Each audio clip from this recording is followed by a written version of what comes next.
আমাদের দেশ সোনার বাংলাদেশ মাগার এখন রাত্রবেলা কত সুন্দর আলোকিত চারপাশে।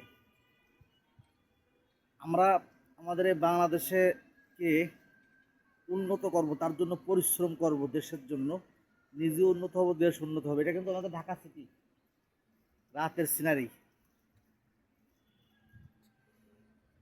গ্রাম আর ঢাকা কত ব্যবধান। গ্রাম ব্যস্ত শহর, রাত ভরে গাড়ি ঘোড়া চলে, লাইটিং সব জায়গাতে। গ্রামে তো এরকম লাইটিং থাকে না, গাছপালা বাড়িঘর ঢাকা থাকে।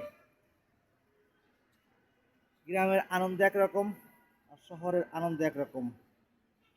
আমার মনে হয় যে 2030 সালের ভিতরে আমাদের দেশটা অনেক উন্নত হবে, অনেক আরও বেশি উন্নত হবে যদি আমরা বেশি পরিশ্রম করতে পারি। দেশকে ভালোবাসবো সবাই, বাংলাদেশিরা।